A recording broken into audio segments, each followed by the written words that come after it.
Olá pessoal, sejam bem-vindos a mais um vídeo. Nesse vídeo eu vou estar conversando com vocês sobre os outros sólidos de revolução.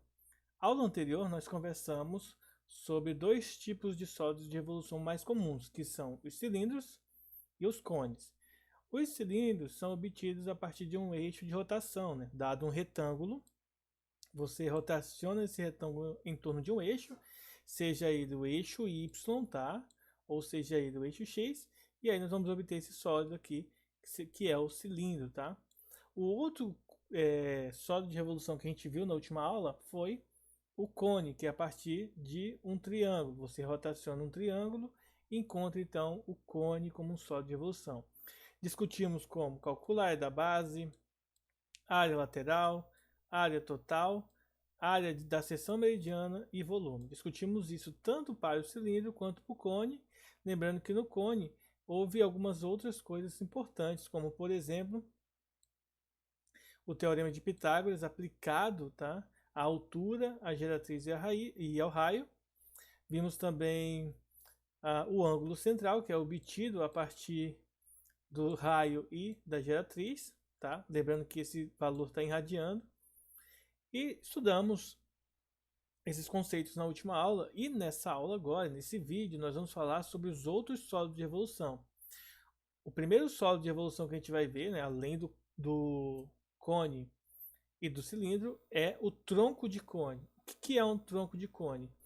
Um tronco de cone nada mais é do que a rotação de um determinado trapézio.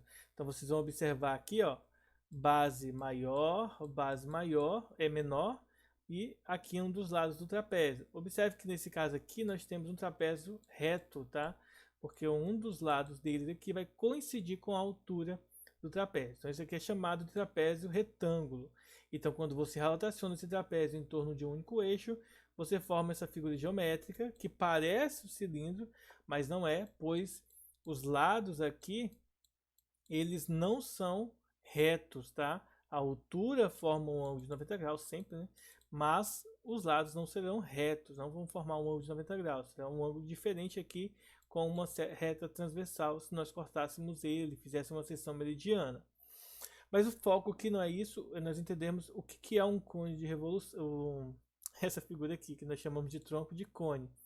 O tronco de cone ele pode ser também interpretado como você tem um cone completo, e aí quando você corta esse cone a uma determinada altura, faz uma fatia dele, ele vai ser subdividido em um cone menor, e esse cone vai ser semelhante a esse aqui, e aí já vai uma dica de semelhança. O que acontece? No cone maior, que é esse aqui, nós temos o raio maior e a altura maior. Então existe uma relação de semelhança entre esses dois cones, o pequeno e o grande, tá? Qual é essa relação? Raio do maior sobre o raio do menor é igual à altura do maior sobre a altura do menor. Existe uma relação de proporcionalidade aqui. E daqui a pouco eu vou falar sobre a razão de semelhança já já, tá? Um detalhe importante aqui é que no tronco de cone, né, o pedaço do cone é cortado, essa parte de cima do cone é retirada, essa aqui, ó. E aí a gente fica só com a parte do tronco de cone, essa parte inferior. E aí, se nós planificarmos isso, esse tronco de cone, que é muito importante entendermos a planificação, nós vamos perceber que a planificação nos dará um círculo menor e um círculo maior como base, tá? Então seria a base superior e a base inferior do tronco de cone, além da superfície lateral. Na superfície lateral, como isso aqui é obtido a partir de um cone, então nós vamos ter basicamente o comprimento de um círculo aqui, tá? Que vai ser a superfície lateral. Aqui nós temos o comprimento do círculo, lembrando que aqui tem que ter um detalhe importante, tá? Aqui tem os dois raios estão indicados por R maiúsculo, mas vamos esquecer esse R maiúsculo aqui, vamos colocar um R minúsculo aqui para a gente diferenciar, tá? Esses raios. Então, ó, esse comprimento aqui é 2πr, mas é o raio menor, e esse aqui é o 2πr maiúsculo, que é o raio maior, tá? Então, esse aqui é o comprimento dessa circunferência da base maior, que seria esse comprimento dessa circunferência aqui, enquanto que o de cima é o comprimento da circunferência menor. Lembrando que esse tamanho aqui, esse arco formado aqui, ó, ele é inferior, ele tem medida menor do que esse outro arco aqui. Então, é importante frisar isso aqui, que eles são diferentes porque os raios são distintos. Baguncei tudo aqui, mas vocês podem acompanhar aí na apostila de vocês que vai ter essas informações aqui bem importantes, tá? Então, o tronco de cone ele é obtido a partir do corte da tampa do cone, né, da parte de cima do cone, e o que sobra a gente tem então um tronco de cone. Bom, como o cone, ele ao ser cortado, né, ao ser separado nessas duas partes, ele gera um cone menor que é semelhante ao cone original, não é o cone semelhante ao tronco, é o cone menor com cone maior. Isso nos leva a relembrar a parte em que nós estudamos a semelhança de figuras, tá? Figuras semelhantes. Então, a razão, por exemplo, entre raio e altura, tá? Ela permanece constante. Por exemplo, o raio 1 sobre o raio 2, ou o raio 2 sobre o raio 1, tá? A ordem aqui não importa, desde que, por exemplo, se o raio 1 estiver em cima, a altura 1 tem que estar em cima, e aí o raio 2, consequentemente, vai ter que estar em baixo, tá? E aí nós vamos ter, deixa eu pegar aqui, deixa eu apagar isso aqui e fazer bonitinho aqui para vocês verem, né, para não ficar tão feio assim. Então, como que fica, ó? A relação fica assim. Vamos pegar o raio do maior como raio maiúsculo, por exemplo. Se eu colocar o R menor em cima e o raio maior embaixo, a altura menor tem que estar em cima e a altura maior tem que estar embaixo. Isso aqui é igual a uma certa constante, que nós não sabemos quanto que vale, tá? E aí a gente precisa relembrar a semelhança da área. Lembre-se que quando nós estudamos, por exemplo, a área do menor, nesse caso aqui, já que eu estou colocando o menor em cima, a área do menor sobre a área do maior, nesse caso aqui, vai ser K ao quadrado, porque a área ela possui duas dimensões. Então, no caso, a área vai ser K ao quadrado. E no caso do volume, tá? Que agora a gente vai ter o volume agora também. O volume do menor vai ser dividido pelo volume do maior, vai ser igual a constante elevada ao cubo, tá? Então a constante permanece a mesma, só que nas áreas ela fica elevada ao quadrado e em relação ao volume ela fica elevado ao cubo, tá? A próxima figura geométrica que nós temos aqui que entender como suporte, né, para a gente estar estudando isso, é a esfera. A esfera é todo sólido obtido a partir da rotação completa de um semicírculo. Então, se a gente fixa aqui um círculo, um semicírculo, na verdade, e faz a rotação dela, nós criamos então a figura geométrica que nós conhecemos como esfera, semelhante aí, semelhante a uma bola, por exemplo. E vamos lá, o que a esfera traz para a gente de importante aqui na hora de estudar a esfera? A esfera ele é um sólido que fascinou e intrigou os geômetras desde a antiguidade, não só pelo fato de a Terra ter o formato aproximado de uma esfera, mas pela complexidade que se tinha ao encontrar expressões que permitissem calcular áreas e volumes de esfera. Ao seccionarmos uma esfera, ou seja, nós fazemos uma fatia dela, formamos sempre um círculo cujo raio R será sempre menor ou igual ao raio da esfera, tá? Só vai ser igual ao raio da esfera se esse corte for passado no meio da esfera, tá? Se você corta, por exemplo, em qualquer outro ponto aqui acima do centro da esfera, o que vai acontecer?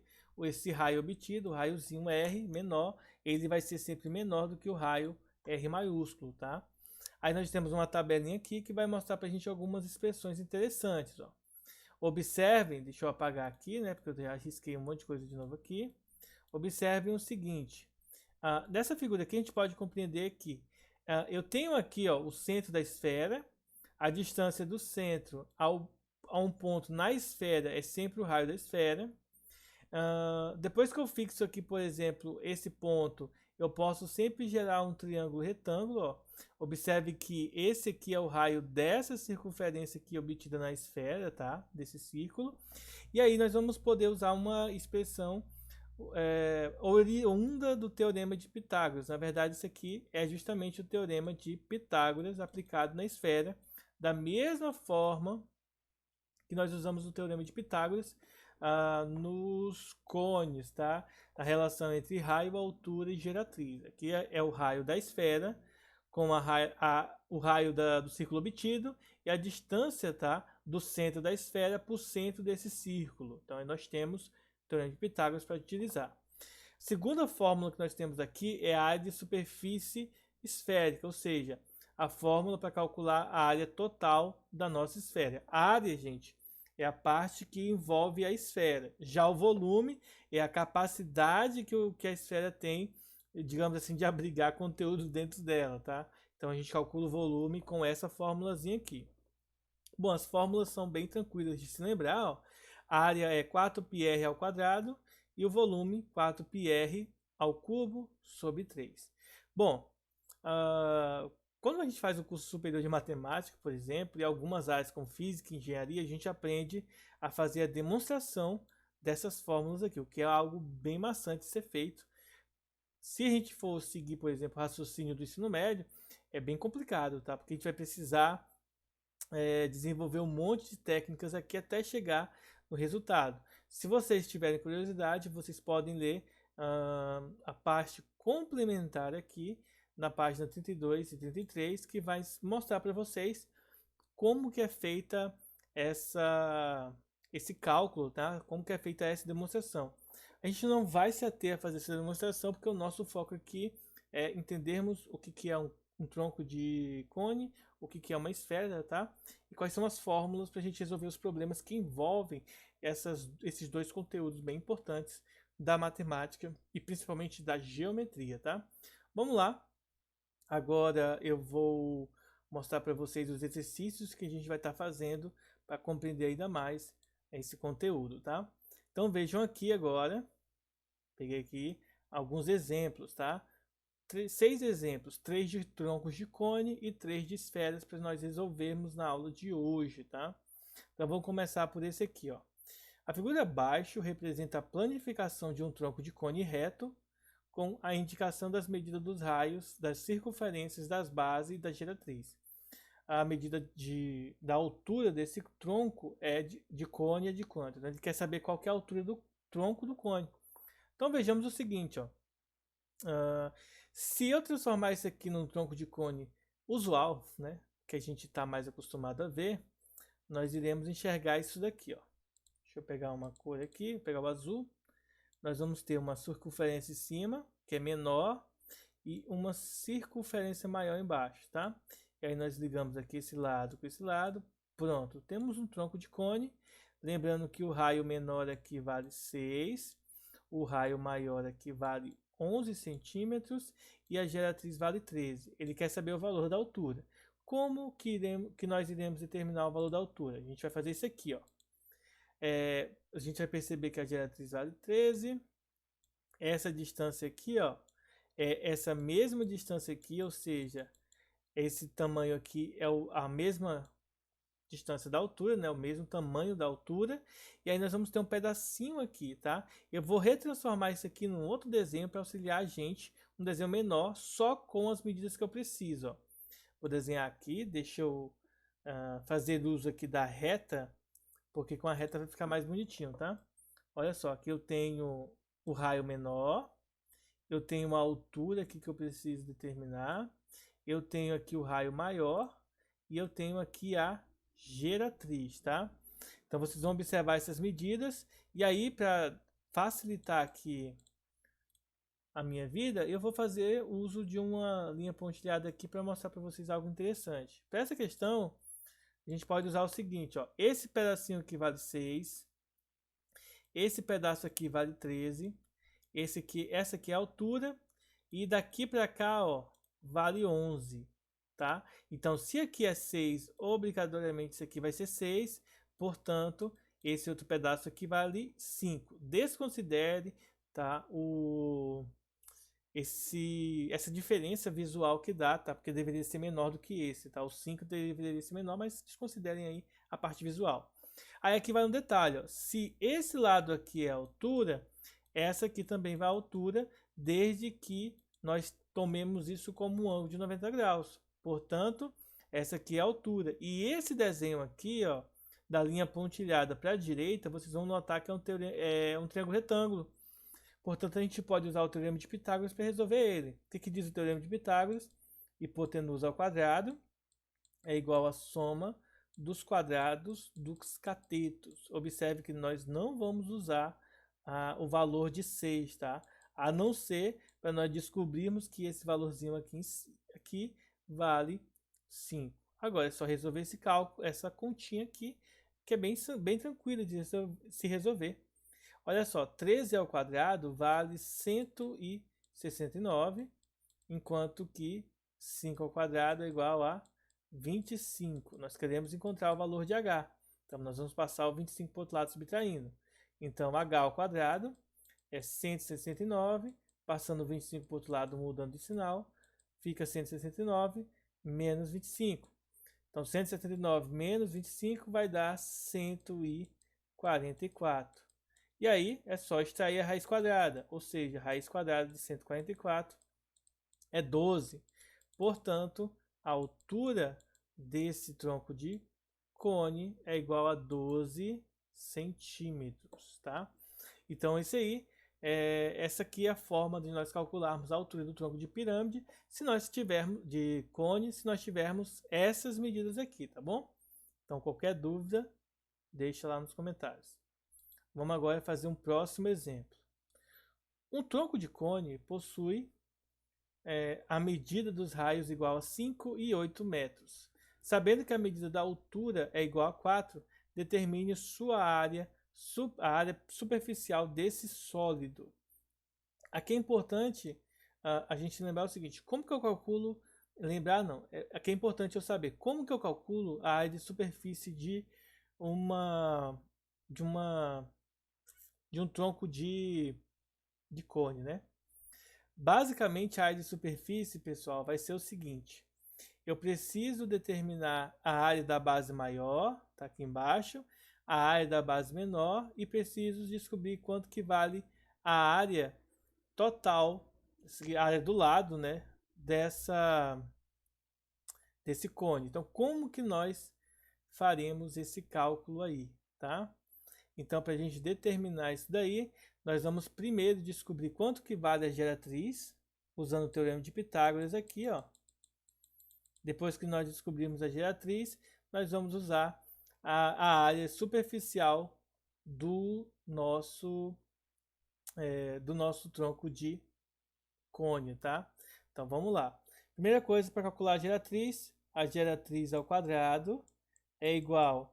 Aí aqui vem o detalhe, o pulo do gato, né? Nós vamos transformar isso num triângulo retângulo, tá bom? A geratriz, essa aqui é a altura que vale 4.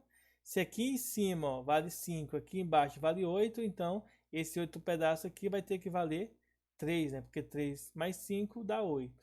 Esse pedaço aqui é 3. Aqui vem um detalhe importante, tá, gente? Nesse tipo de triângulo retângulo aqui, ó, em que um cateto é 3 e o outro é 4, obrigatoriamente o outro cateto tem que ser 5, tá? Caso você não lembre disso, você usa o teorema de Pitágoras. 4 ao quadrado 16, 3 ao quadrado 9, 16 mais 9 dá 25, raiz quadrada de 25 dá 5, tá? Então você pode resolver essa continha aqui e descobrir isso. Mas é interessante você aprender essa parte aqui, porque isso facilita bastante na hora de encontrar algumas hipotenusas ou alguns catetos em triângulos retângulos, sem precisar você fazer cálculo. Lembre-se, triângulos retângulos em que um lado é 3, outro é 4, e a hipotenusa vai ser obrigatoriamente igual a 5, sempre, tá? Então é legal a gente saber disso para evitar cálculos, principalmente em provas como Enem. Isso gera para vocês uma facilidade imensa na hora de resolver algumas questões, como essa, por exemplo, em que a gente pula o cálculo da geratriz, tá? Agora vamos calcular a área superficial. Como calcular a área superficial do nosso tronco de cone? Então nós vamos usar isso aqui, ó, π vezes a geratriz vezes o raio maior mais o raio menor, tá? Então a área superficial vai ser dada por essa expressão.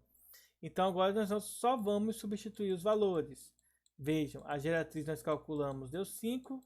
O raio maior é igual a 8 e o raio menor igual a 5. Agora é só fazer o cálculo. 8 mais 5 vai dar 13. 13 mais 5, 13 vezes 5, desculpa, vai dar, deixa eu fazer aqui, 65. Então fica 65 pi metros quadrados. Esse aqui é o resultado da área, tá? Se você fizer 3 pi, aproximadamente 3,14, você pode encontrar um valorzinho melhor. Eu não vou fazer, tá? Porque não há necessidade, a não ser que fosse pedido, tá? Então a área vai ficar com esse valorzinho aqui. Agora vamos fazer mais um exemplo. Esse exemplo aqui é para a gente calcular o volume. Olha só. Os raios da base de um tronco de cone são 6 e 4 metros. Então, feito aqui o nosso desenho de apoio aqui, só para a gente visualizar, tá? O raio da base é 6, o raio da base menor é 4. A altura, ele diz para a gente que a altura vale 10. Ele pede para a gente calcular o volume. Como que eu calculo o volume de um tronco de como que é o nome, meu Deus? De cone, tá? Eu fico confundindo com, eu fico tentando lembrar cone e pirâmide, porque tem outra figura que também tem tronco, que é a pirâmide, mas ele não é um sólido de revolução, então a gente vai ver isso depois, tá? Aqui basicamente a gente precisa lembrar o seguinte. Deixa eu relembrar isso, que talvez tenha ficado até confuso disso. Essa parte aqui, usando essa fórmula, e eu vou explicar agora para vocês entenderem melhor, tá? Olha só, deixa eu pegar aqui na apostila. Quando a gente estudou a aula passada o cone em si, nós vimos o seguinte. Primeiro, a superfície lateral, a área lateral de um cone, ela era πrg. A área total, por exemplo, de um cone, quando a gente fez a área total, ela era igual à área lateral mais a área da base. Na verdade, ficaria πrg, que é a área lateral, mais o πr quadrado, que era a área da base, tá? Então essa é a área total. E o volume, ele fica πr quadrado dividido por 2, né? πr r quadrado vezes a altura dividido por 2, que nada mais é, dividido por 3, que nada mais é do que a área do círculo, que seria a base, a área da base, vezes a altura. Esse aqui é o volume do cone inteiro. Aqui a gente precisa entender o que? Quando você vai calcular o volume do cone, deixa eu pegar uma página limpa aqui, né? Uma parte limpa. Quando você calcula o volume do tronco de cone, você precisa lembrar o seguinte, ó. O seu cone, ele foi cortado. Ele era um cone originalmente, foi cortado, então criou-se um cone menor. Quando a gente calcula o volume do cone total, ele seria o que? O volume do cone menor mais o volume do tronco. Então imagine o seguinte, se eu quero saber o volume do tronco de cone, o que eu faço? Ó? O volume do tronco de cone, tá? Vai ser igual ao volume do cone, tá? Maior, vou escrever assim, né? Menos o volume do cone menor. Então pensem comigo o seguinte, o cone maior, o cone maior, isso mesmo, tem o raio Rzão e tem a altura, tá? Hzão. Então vamos colocar aqui a altura Hzão. O cone menor, ele vai ter o raio Rzinho pequeno e a altura pequena. Então, quando eu for calcular o volume do tronco de cone, o volume do tronco, ele vai ser igual ao volume do cone maior, que seria o quê? Π raio do cone ao quadrado vezes a altura dividido por 3. E o volume do cone menor, tá, gente? Maior menos o menor, ele vai ser também π raio ao quadrado vezes a altura, só que é o raio menor e a altura é menor, dividida por 3. Então, esse aqui é o cálculo do volume do cone. Então, é isso aqui que a gente vai estar aplicando, essa fórmula, para calcular o volume deste cone aqui, porque a gente faz a diferença do volume do todo com o volume do tronco menor, tá? Só que aqui a gente tem um detalhe, uma coisa muito importante que a gente não tem nessa questão. Se vocês observarem, a gente não tem a altura do cone maior. Então, como que a gente vai recorrer? Como que a gente vai fazer essa questão, já que a gente não tem a altura do cone menor? Não é dado pra gente a altura do cone menor. Então a gente vai usar essa outra fórmulazinha aqui para chegar no resultado. Deixa eu pegar o vermelho aqui, já que eu limpei lá. Nós vamos calcular o volume dessa maneira aqui, ó. O volume vai ser igual a π vezes a altura dividido por 3, tá? Essa é a base aqui, ó.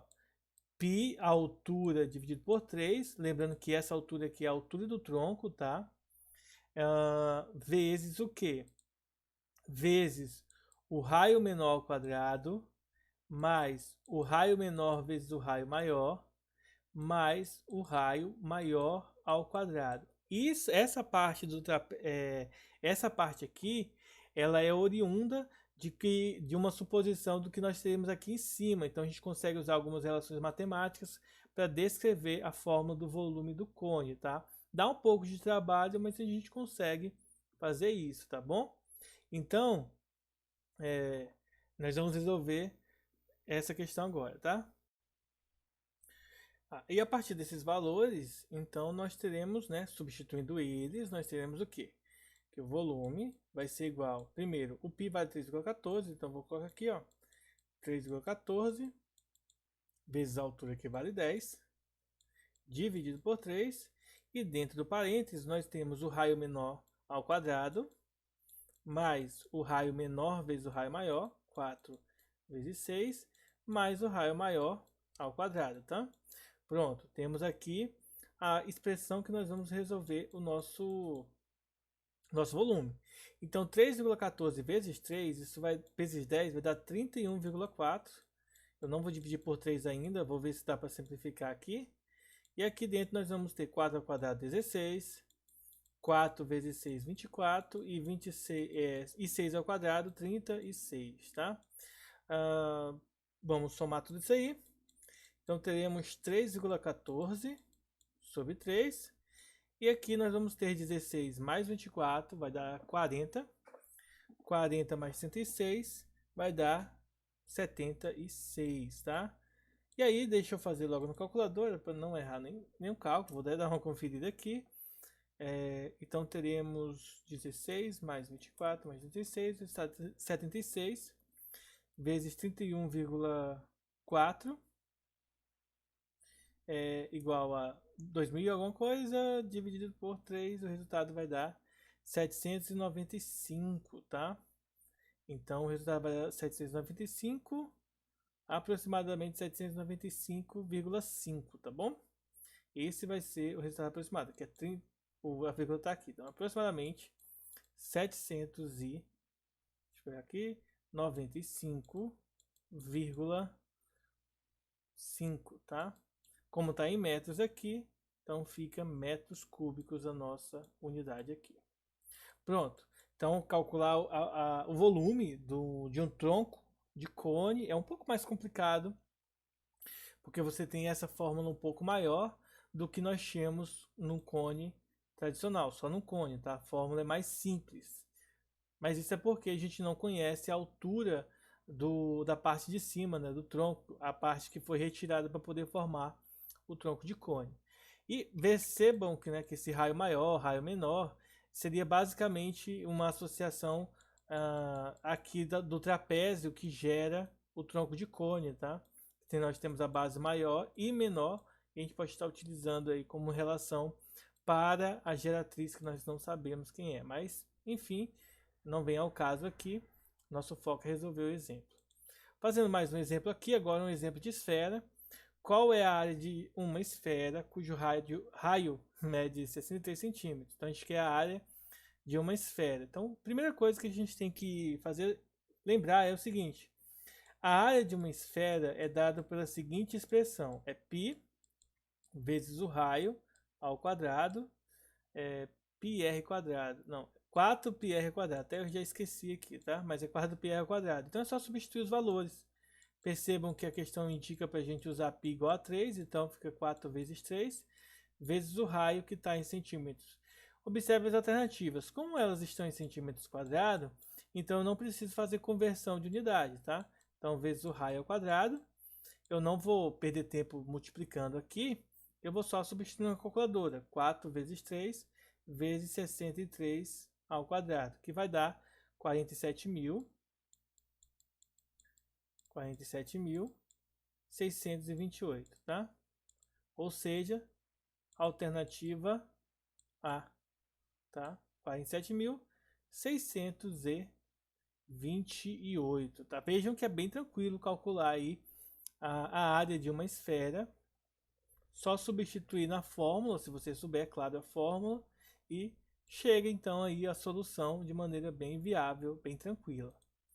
Próximo exemplo, uma esfera possui essa área aqui, ó. E aí ele pede para a gente calcular a medida do raio. Novamente, nós vamos usar a mesma expressão. A área da esfera é 4πr². Nós queremos calcular o raio, então a gente vai substituir o valor da área, que é 1728. Lembre-se que aqui eu posso, por exemplo, fazer o seguinte, ó. Se eu quero o raio, o que eu vou fazer? Eu passo o 4π para o outro lado dividindo, então fica área dividido por 4π. E aí posso passar esse expoente aqui para o outro lado na forma de raiz, tá?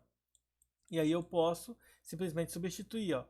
1728 dividido por 4 vezes π, que vale 3 nessa questão.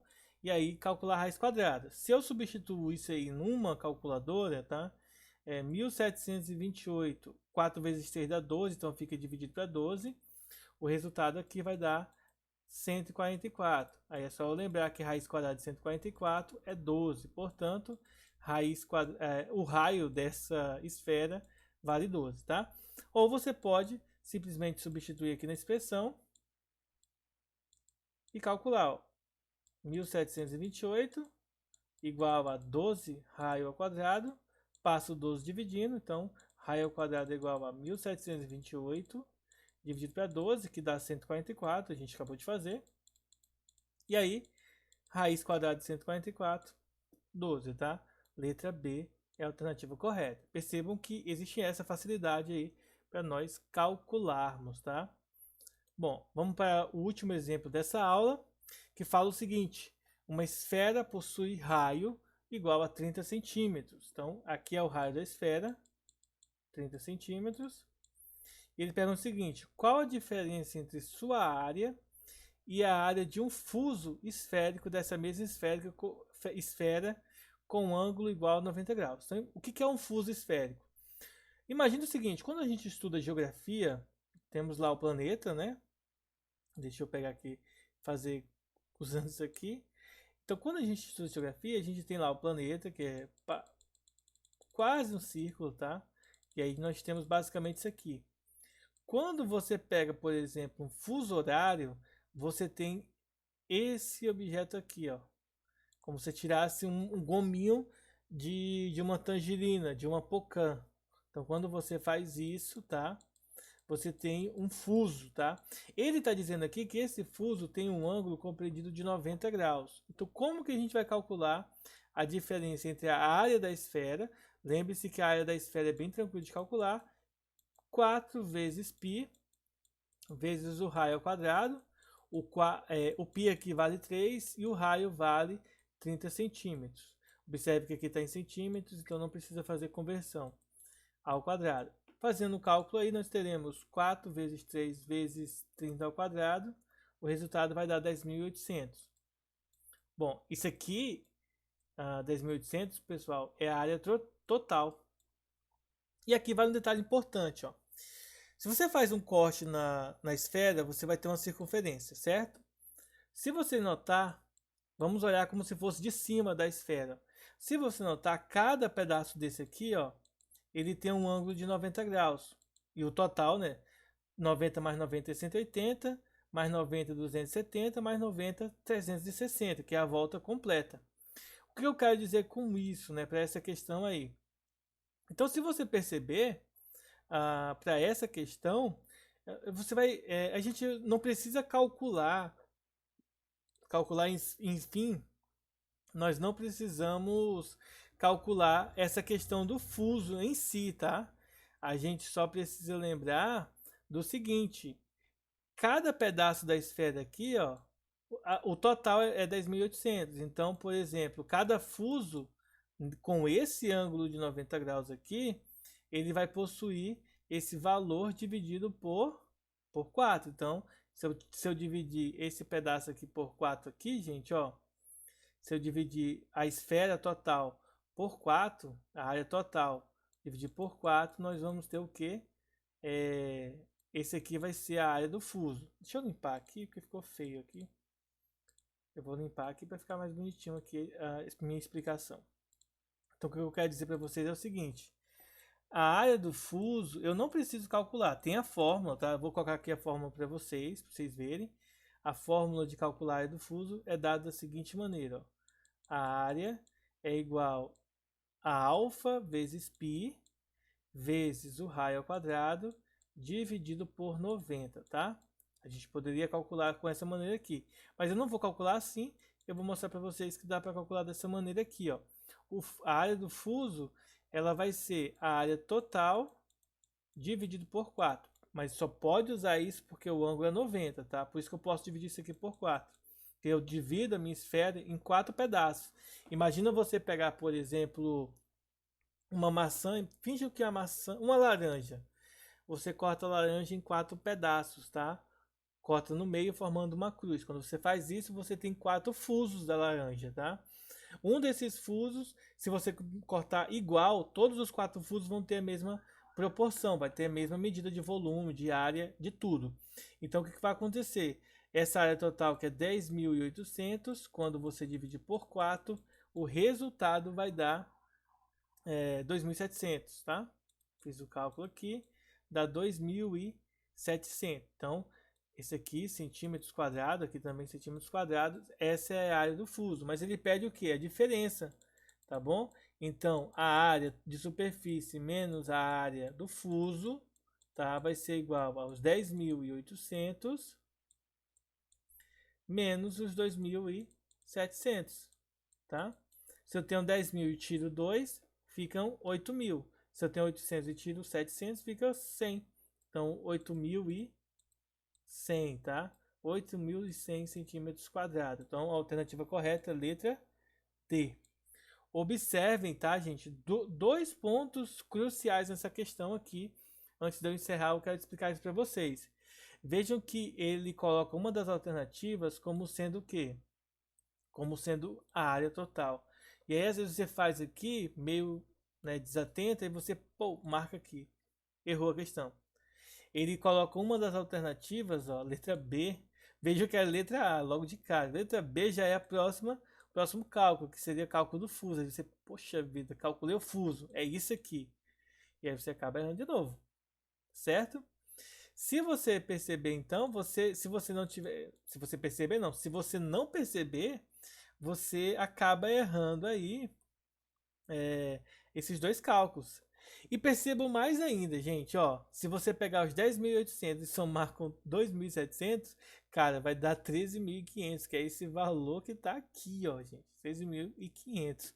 Então percebam que se você também não prestar atenção e somar ao invés de subtrair isso aqui, você tem a letra C aqui. Então percebam que essa questão, ela tenta te trollar de todo jeito, tá? Se você não souber o que está fazendo, você pode acabar marcando qualquer uma dessas alternativas aqui e errar a questão, tá? Então, tomem cuidado. A palavra diferença significa subtração e, além disso, fuso, todas essas informações aqui, a gente tem que ter esse cuidado na hora de calcular, tá? Então, essa foi nossa aula de hoje, tá?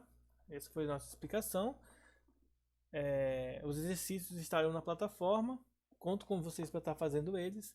E pessoal, até a próxima, viu? As dúvidas vocês podem mandar no grupo e eu vou em outra hora tirar, tá bom? Ou deixa aqui nos comentários. Até o próximo vídeo, pessoal. Falou!